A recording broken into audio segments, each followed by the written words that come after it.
Now पूरा western world US के allies आज के समय कोशिश ये कर रहे हैं कि रशिया को आइसोलेट कर दिया जाए, रशिया को दुनिया में बिल्कुल तनहा कर दिया जाए, इकोनॉमिकली, मिलिटरीली, हर तरफ से। मगर रशिया ने यहां पर वेस्टर्न कंट्रीज को काउंटर करते हुए रिसेंटली अनाउंस कर दिया है कि ये लोग ईस्टर्न इकोनॉमिक फोरम होस्ट करेंगे। ये 7वां ईस्टर्न इकोनॉमिक फोरम होगा और यहां पे इंडिया और चाइना दोनों के लीडर्स को भी इनवाइट किया गया है। यहां पर आप देख पाओगे Russia invites India for the 7th Eastern Economic Forum to be held on सितंबर 5 से लेकर 8 तक व्लादिवोस्टॉक में ये इवेंट होगा। और जो कंट्रीज पार्टिसिपेट कर रही हैं इसमें से जो मेन देश है ये है चाइना, इंडिया और वियतनाम। नाउ इस वीडियो में मैं आपको बताऊंगा कि ईस्टर्न इकोनॉमिक फोरम इंपॉर्टेंट क्यों है रशिया के लिए, इंडिया ने इन द पास यहां पर क्या कर रखा है और इंडिया के लिए ट्रिकी क्यों होगा यहां पर इस इवेंट को अटेंड करना और इसको ना अटेंड करना भी। मगर मैं यहां पर यह चाहूंगा कि आप लोग पूरी वीडियो देखकर एक क्वेश्चन का आंसर करें कमेंट सेक्शन में कि क्या आपके हिसाब से इंडिया को पार्टिसिपेट करना चाहिए ईस्टर्न इकोनॉमिक फोरम में, या फिर आप मानते हैं कि नहीं, जो रशिया पे आज के समय इंटरनेशनली प्रेशर बना हुआ है ऐसे टाइम में रशिया से पब्लिकली दूर रहो, इनके इवेंट्स अटेंड मत करो। यूरोप यूएसए में बहुत ज्यादा नेगेटिव मैसेज जाएगा, हम लोग चाइना की तरह बहुत ज्यादा एंटी वेस्ट नहीं है, हमें न्यूट्रल होकर चलना है। लिखेगा इसके बारे में कमेंट सेक्शन में, मैं जेन्युइनली जानना चाहूंगा आपका ओपिनियन। नाउ पहली बात तो ईस्टर्न इकोनॉमिक फोरम है क्या।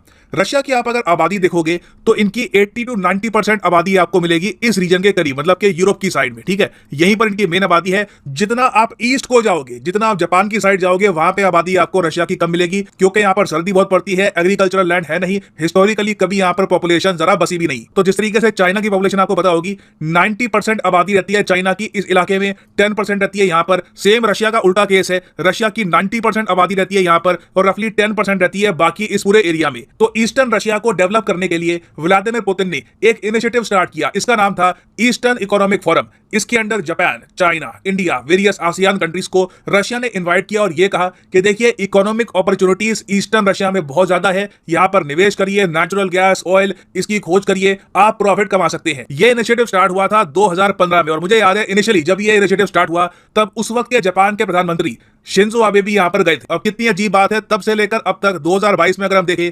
जियोपॉलिटिक्स कंप्लीटली चेंज हो चुकी है। आज के समय जापान ने रशिया पे सैंक्शन लगा रखे हैं यूक्रेन के इशू को लेकर, तो अब जापान तो यहां पर पार्टिसिपेट करने नहीं वाला। जापान जो एक बार को चाहता था कि रशिया का ईस्टर्न रीजन भी डेवलप करे ताकि कल को जापान भी यहां पर ट्रेड कर पाए, जापान अब बिल्कुल भी रशिया की हेल्प नहीं करने वाला। तो अब रशिया की सारी उम्मीदें हैं इंडिया और चाइना पर कि ये दोनों देश ही बिलियंस ऑफ डॉलर्स का लोन देंगे या फिर निवेश करेंगे डायरेक्टली ईस्टर्न रीजन में और तभी ये रीजन डेवलप हो पाएगा। यहां पर आप कहोगे वेट, रशिया लोन लेगा इंडिया चाइना से? एक बार को चाइना से मैं समझ सकता हूं, मगर रशिया इंडिया से लोन लेगा? रियली? हम उनसे वापस परचेज करती है, हम इनको लोन देंगे?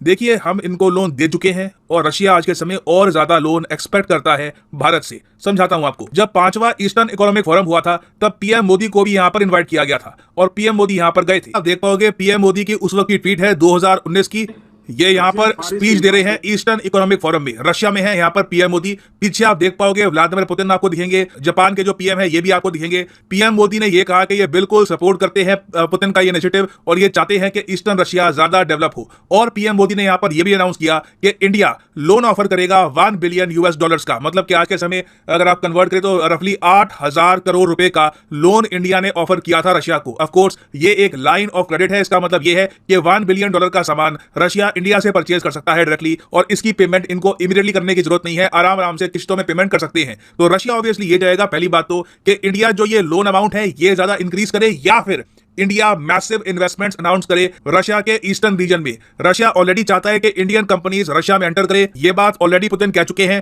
कि इंडियन रिटेलर से बात की जा रही है कि ये स्टोर्स ओपन करे रशिया में। ना सिर्फ Indian retailers, Vietnamese, Chinese businesses से ये लोग कह रहे हैं कि देखिए वेस्टर्न कंट्रीज तो यहां से हट गई, ईस्टर्न रशिया छोड़ो, जो इनका यहां पर वेस्टर्न पार्ट है रशिया का, यहां पर भी इनके मॉल सुने पड़े हैं, जो भी बड़े वेस्टर्न ब्रांड थे, मैकडॉनल्ड्स, माइक्रोसॉफ्ट, एप्पल, सब यहां से चले गए। आपके सामने ओपन प्लेइंग फील्ड है, रशिया एक मैसिव इकोनॉमी है, यहां पे आप बिजनेस कर सकते हैं। तो रशिया की से तो देखिए ऑफर ओपन है कि आप आइए निवेश करिए ईस्टर्न इकोनॉमिक फोरम के थ्रू ईस्टर्न रशिया में। मगर क्वेश्चन अब इंडिया के सामने है कि क्या हम लोग यहां पर पार्टिसिपेट करेंगे और करेंगे तो कैसे करेंगे, क्योंकि बड़ा अजीब सा लगेगा कि अगर यहां पर इंडिया पार्टिसिपेट करे और पीएम मोदी स्पीच ना दे। क्योंकि देखो जब 5वां ईस्टर्न इकोनॉमिक फोरम हुआ पीएम मोदी खुद गए थे रशिया में, जब 6ठा ईस्टर्न इकोनॉमिक फोरम हुआ तब कोविड का इशू था, पीएम मोदी खुद नहीं जा पाए, मगर उन्होंने एक वीडियो मैसेज के थ्रू यहां पर एक स्पीच दिया था। अब जो ये 7वां ईस्टर्न इकोनॉमिक फोरम है, यहां पर अगर भारत सरकार की तरफ से कोई छोटा मिनिस्टर जाता है, पीएम मोदी खुद नहीं जाते, हो सकता है कि रशिया पर बुरा मान जाए। और अगर पीएम मोदी मान लीजिए हाइपोथेटिकली स्पीकिंग चले जाते हैं रशिया, हालांकि प्लान नहीं है कोई विजिट अभी के लिए,